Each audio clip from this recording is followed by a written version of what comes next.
What was your question? For how old she is? Which one? Is the older. The older. Yeah, oh, jimbe kubra muja ali ethere na mirongo yali. Jana. Yeah, mago ombura le ingapi? Gejezere. Na mirongo yali. Ethere na mirongo yali. She say she's 120.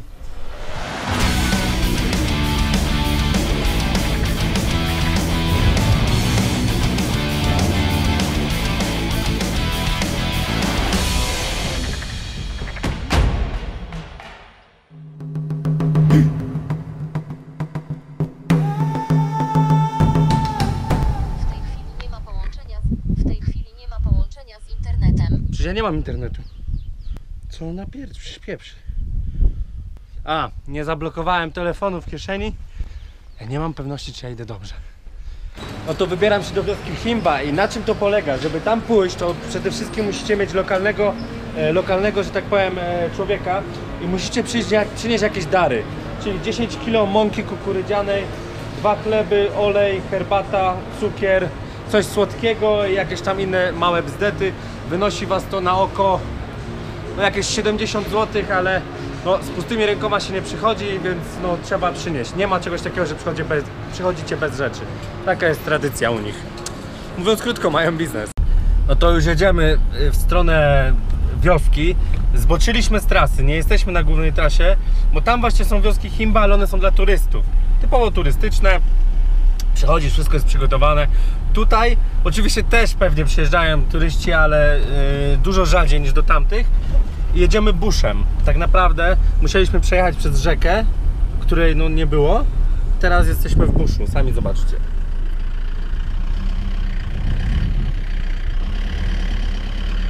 Zobaczymy, co będzie się dało wykombinować. No, wreszcie odkryję jakąś prawdziwą, że tak powiem, kulturę tubylczą, nie wiem, powiedzmy pierwotną. A tak naprawdę idziemy się wybrać, zobaczyć, jak to jest z ludźmi plemienia brudnowłosych. Nie wiem, czy pamiętacie film RRR? Myślę, że oni się właśnie na nich wzorowali. O, rzeka. Good?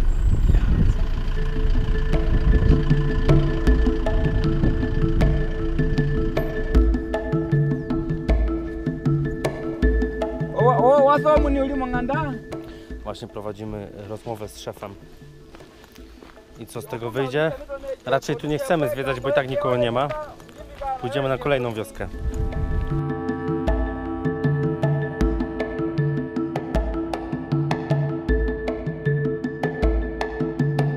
Właśnie nie wiecie, jak bardzo mi się poszczęściło. Gościu, z którym jeżdżę tutaj po wioskach, wyjechaliśmy już ponad 40 km poza miasto, a prawie 50 km. Wyobraźcie sobie, że okazuje się, że dojechaliśmy do wioski, gdzie gościu jest jego wujkiem, bo tak, właśnie gościu, z którym jeżdżę, który ma swoją farmę, naprawdę auto zajebiste, coś w stylu chińska podróbka, że tak powiem, Toyoty Hilux, czyli takiego, wiecie, pick-upa. Jest trochę dorobiony, skończył studia, skończył je w Zimbabwe, bo wtedy był kryzys i tam po prostu prawie było wszystko z Afryką, prawie jak dla nas, jak się jedzie na Ukrainę. I wyobraźcie sobie, że tu jest jego wujek, który ma 8 żon, a właśnie ten ten gospodarz, z którym tutaj przyjechałem, wyobraźcie sobie, że będąc dzieckiem, odszedł od Himba, tylko nie wiem, czy z mamą, czy bez, i poszedł do szkoły. I w tej szkole pani wzięła go i mówi: chłopcze, ty masz 12 lat. Ale dlaczego? Bo Himba nie wiedzą, ile mają lat, oni nie mają daty urodzin. On powiedział mi tak, że on nie wie, kiedy ma urodziny, bo tutaj nie ma czegoś takiego jak Happy Birthday. To nie istnieje. Ludzie Himba nie znają daty swoich urodzin. Pierwszy raz w życiu spotkałem się z takimi ludźmi, którzy nie wiedzą, kiedy się urodzili. Zaraz poszedł z wujkiem porozmawiać, ja mam tutaj na niego poczekać. Wioska jest duża. Moro.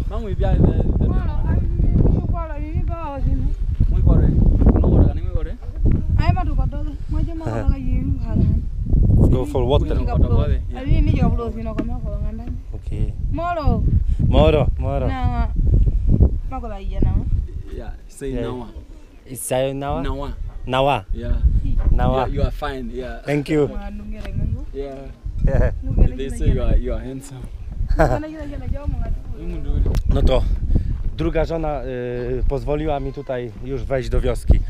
Na czym zaczynamy? No to zaczynamy od tego, że właśnie poszły sobie panie po wodę. Ale jak to po wodę? No właśnie idą z buta 7 km w jedną stronę i 7 km będą wracać. Na tym to wszystko polega. No i cóż, zaczynamy. Moro. Moro. Shake hand with him. Give a hand. Moro. Hello. How many people have? Yeah, these life people, normally if all of them Yeah. come, it's about 45 people. 45. Yeah. It's one family. Yeah, it's one family. Właśnie tak wychodzi, że jeden mężczyzna w tej otóż wiosce ma 8 żon, a każda żona daje mu między 9 a 11 dzieci. Co oznacza, że w wiosce jest między 40 a 48, 50 ludzi. I to jest jedna rodzina. How he is old? Which one? Chef. He can be around 75. 75. Yeah. Okay. Yeah, he can be around 70. Hello. The younger wife, you think she's same with me and younger? Or younger. Yeah, it can be around 25, 27. And he is 75? yeah, that is She how is it works. 35? Yeah. You know what? Maybe I changed my tradition. Sorry.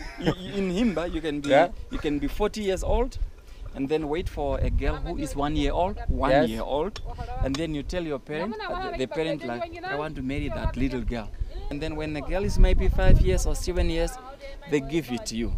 They arrange the wedding. It's not that she fell in love. It is because Because she don't know what is it. yeah, it is only that she obeyed the parents' decision. Dom jest całkiem piękny. Niestety wejść do niego chyba nie możemy ze względu na to, że właśnie żona, najmłodsza żona gospodarza, który ma prawdopodobnie 75 lat, urodziła kilka dni temu, co oznacza, że po prostu nie będziemy komuś wchodzić w butach w tak intymne sprawy, bądźmy też szczerzy. Za pieniądze ksiądz się modli, ale są jakieś minimalne zasady i kulturę osobistą trzeba zachować. Naprawdę trzymajmy się tego zawsze zwiedzając jakiekolwiek miejsca. Moro, moro. Moro. They say in the future, how many wives do you want to marry? In my country legal is only one. You want to have only one. Because it's impossible to have more. What you have is impossible, is illegal. It's not possible. It's not possible. Yeah. Maybe you go to prison, I don't know. Yeah. What?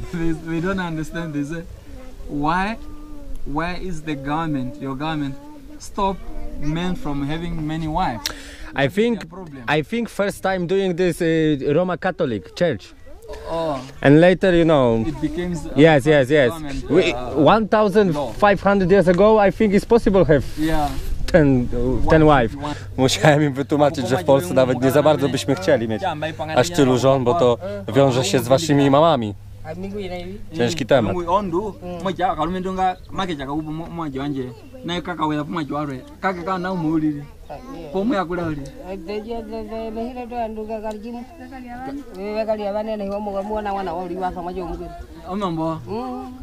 Yeah, she says it's completely different. Completely For them, different. yeah, for them you can have 4 or 5 or 6 or many as you want.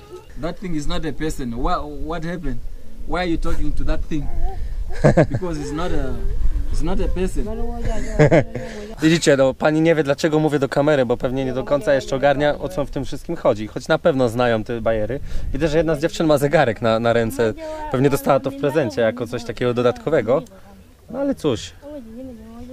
They ask, what is in that thing? Why are you talking to that thing? Yes. You tell me, I can tell them. What is in that thing? You say is, you know, with this camera and I doing this for people in my country. Yeah. Because these people need to know who is it Himba. Because it's very interesting and we respect this tradition because we know history for what German doing for Herero and Himba Yeah. 115 years ago.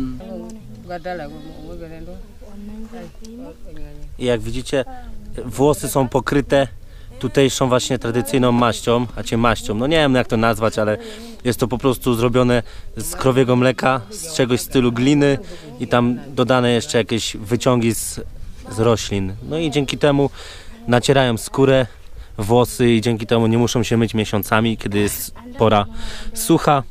No, teraz jest pora mokra, więc znając życie w jakimś stopniu się myją. W momencie, kiedy żona chce współżyć ze swoim mężem, to zamiast umyć sobie miejsce intymne, no to tak naprawdę nadymia sobie je w sposób, wiecie jaki, tak wachlarzykiem nad ogniskiem i w ten sposób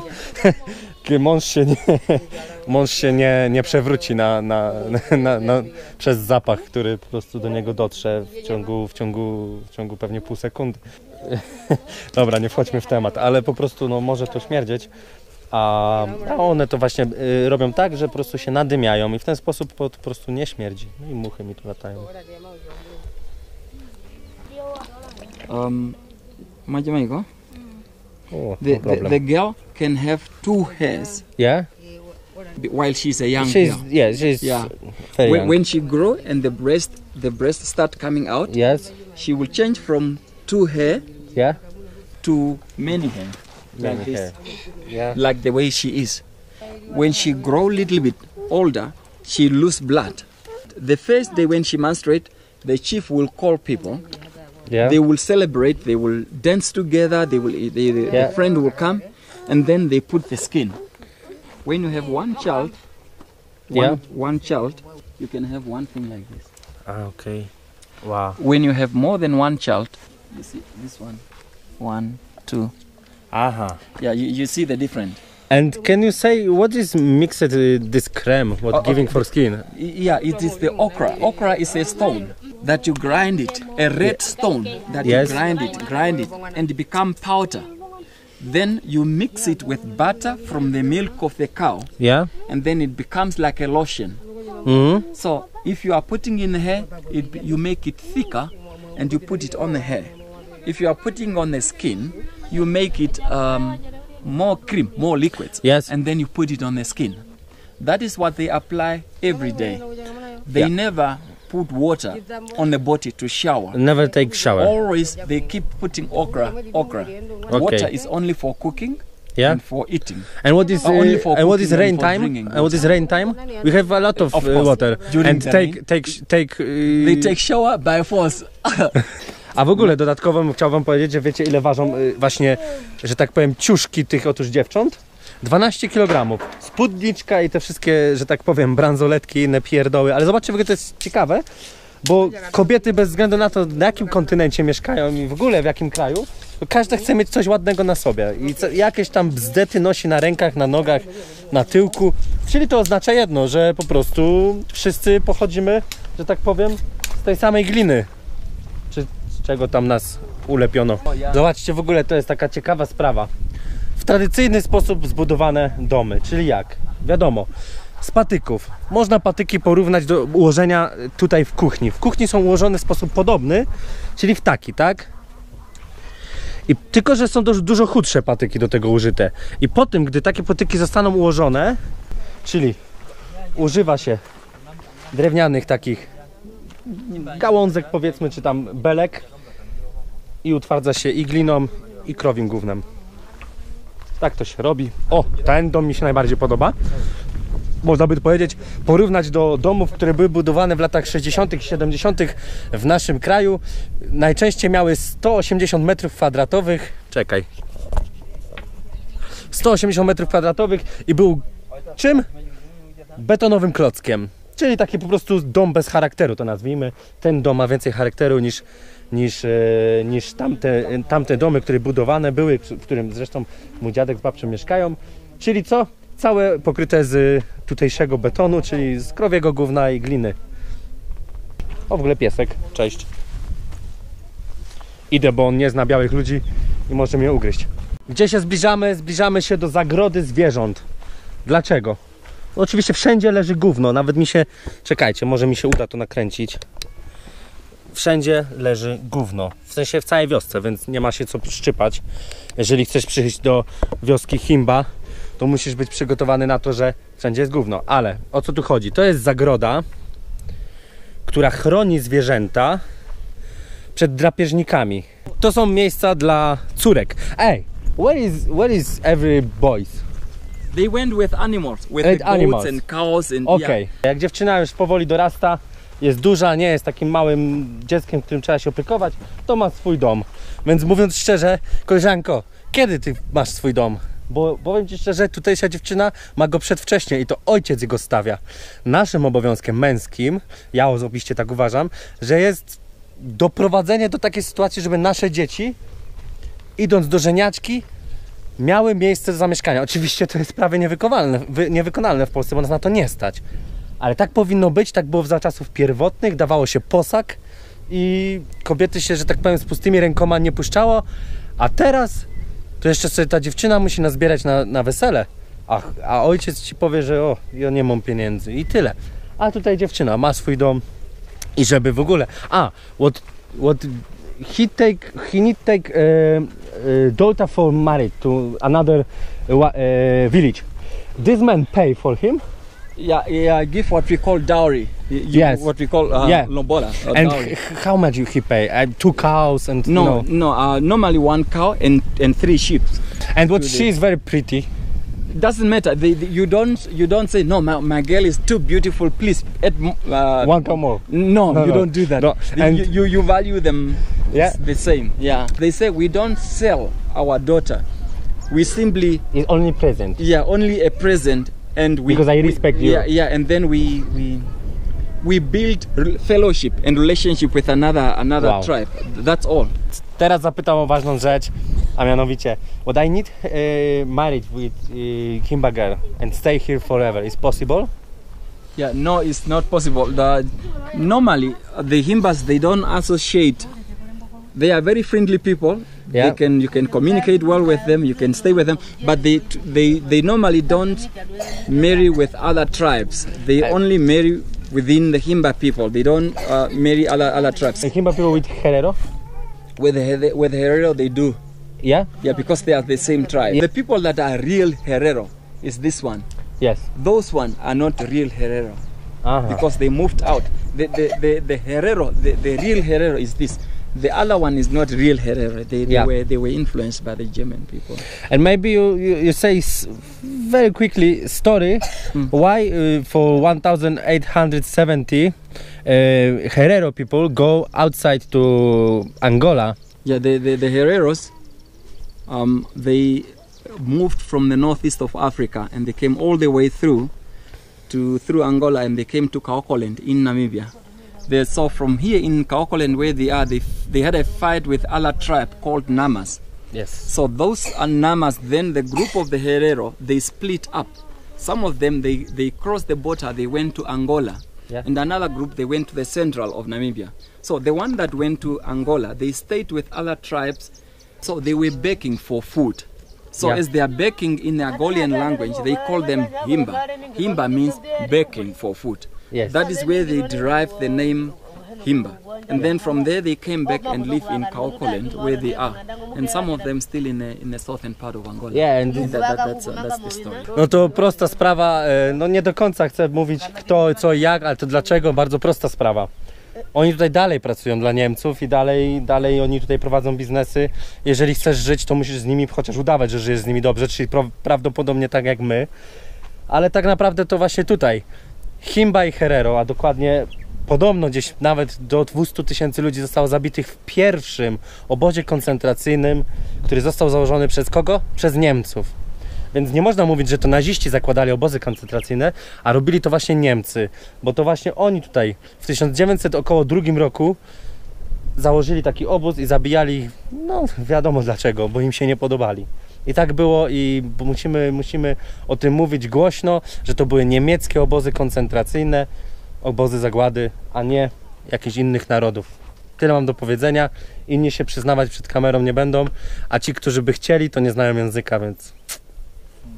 Teraz muszę wam opowiedzieć szybko, bo dosyć śmieszna sprawa. Pytam się, czy wiesz ile ma tutejszy gospodarz krów i kóz? On mówi, że on ci nie powie, bo on nie wie. Ale uwierz mi, że jak mu jednej krowy braknie, to on ci powie, o, tej krowy brakuje. Nie ma pojęcia ile on ma tych krów, czyli on nie wie, nie umie tego policzyć tak, wiecie, liczbowo, że tak powiem, matematycznie, ale on to wszystko patrzy wizualnie, czyli okiem po prostu ogarnia ile ma tych krów, więc on po prostu zna tą krowę, którą my nazwijmy, nie wiem, Mućka I on widzi, że Mućki nie ma i wtedy robi panikę i pewnie z młodymi chłopakami idzie szukać, znaczy ze swoimi synami tej otóż krowy. Więc dosyć fajna sprawa i dosyć śmieszna, ale tak to wyglądało pewnie też za czasów, w bardzo dawnych czasach.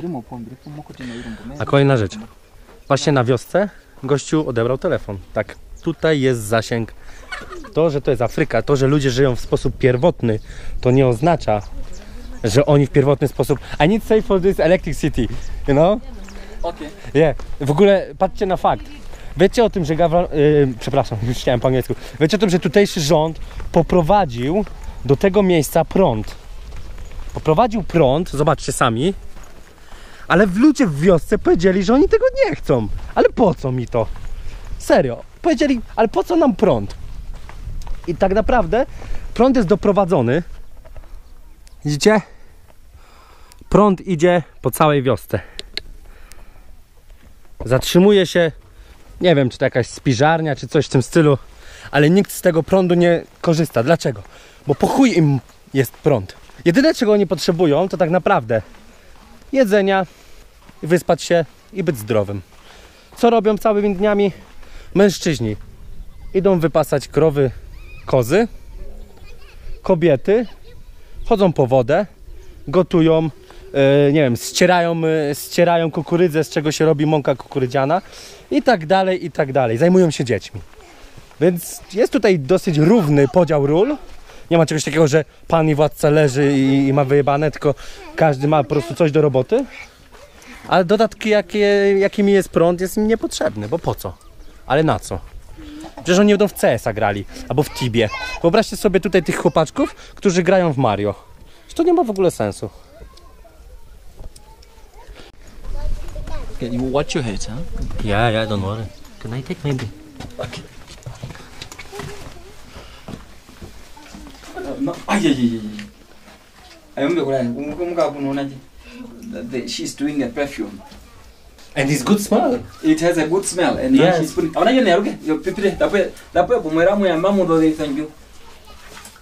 Yeah, now you put it on the necklace, on the neck of the girls.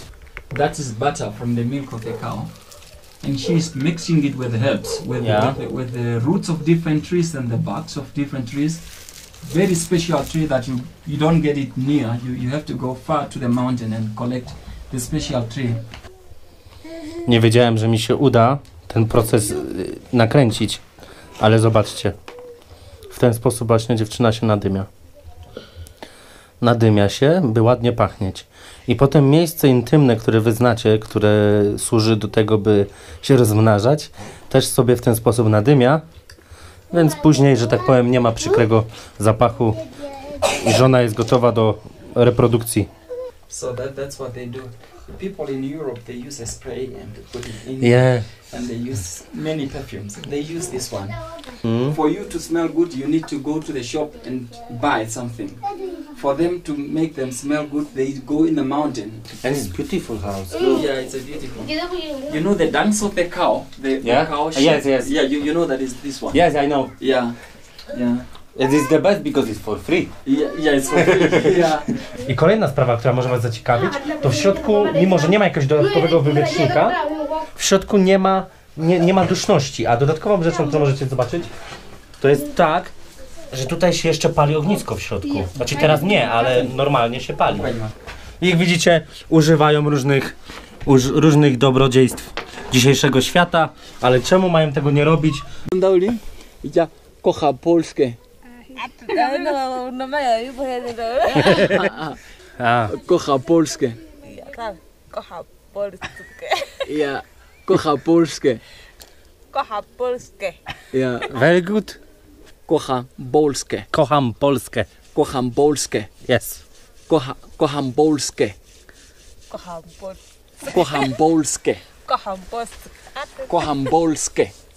Kocham Polskę. Polskę. Polskę. Polskę. Kocham Polskę. Kocham Polskę. A nie, nie lubię tam. Kocham Polskę. Juta. Ja, kończyło. Ja, kocham Polskę. Kocham. Kończy to, nie? Kocham Polskę. Ja, That's good. ja, Very good. Ulina. Okay, Okay, it's good. Very good. Ja. It's Thank enough. you. They didn't say. Yes, It's say. difficult.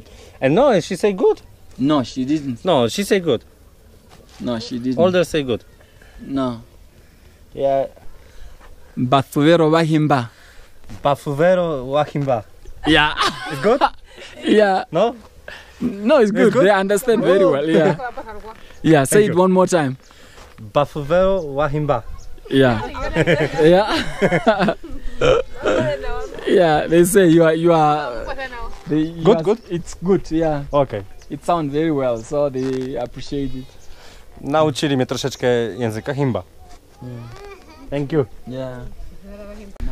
Dobra, teraz się troszeczkę wyrwałem i mogę zacząć wam opowiadać. W ogóle jestem tak szczęśliwy, że nie jestem w stanie wam tego nawet określić, ale jestem tak szczęśliwy, że po prostu aż chce mi się żyć. Pierwszy raz w życiu poznałem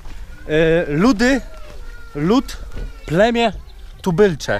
Ale teraz po raz pierwszy w życiu udało mi się osiągnąć mój taki życiowy cel, czyli poznanie ludu tubylczego, ale nie które zostało stworzone, albo zostało utrzymane dla turystów, które jest... Czekaj, nie w tą stronę, tylko w tą stronę, które jest kilometrów jakieś, nie wiem, 15 od miasta. My jesteśmy aktualnie dokładnie, bo się pytałem, 65 km od miasta. Uwierzcie mi, tutaj przyjeżdżają nie tylko, że turyści, bo to nie są turyści, przyjeżdżają raczej podróżnicy, osoby, które robią filmy dokumentalne. Tutaj udało mi się przyjechać, nie było to tanie. Jeżeli chcecie jechać do takiej wioski przy mieście, to musicie zapłacić, nie wiem, ze stówkę was to wyniesie.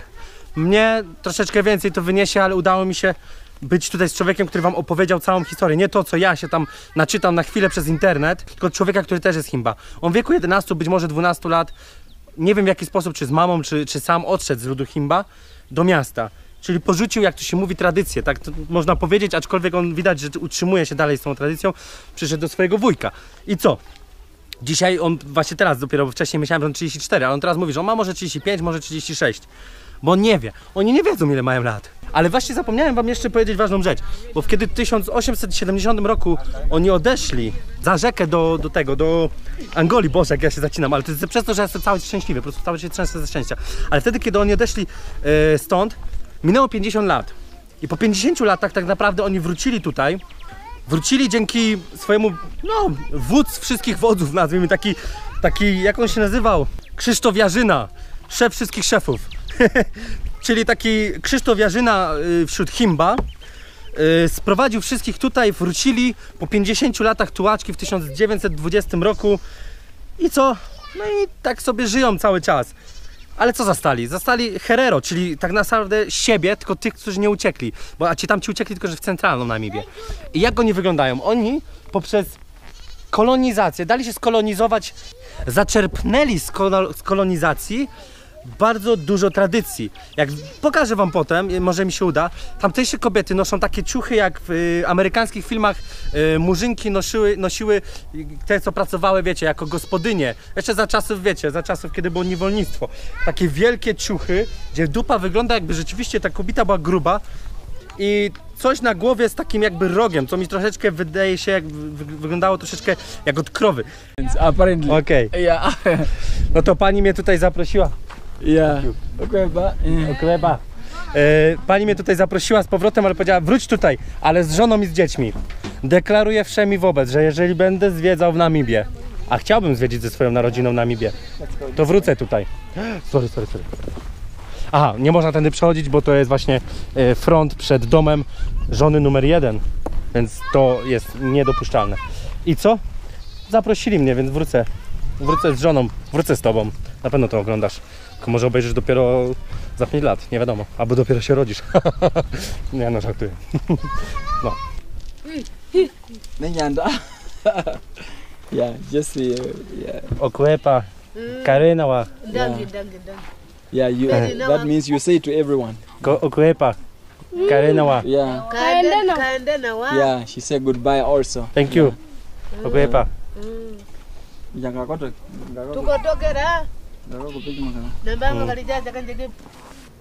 She was not there, now she's asking where is your wife? Because No. yeah, she said, are you very young or why don't you have a wife? No. Yeah. She can carry. No, Yes? she's big enough. cái mấy tuần rồi như thế muốn tôi là đi mà cái này to lên muốn tôi mua gì Okay. What do yeah Bye. It's everything here. Yes, anything.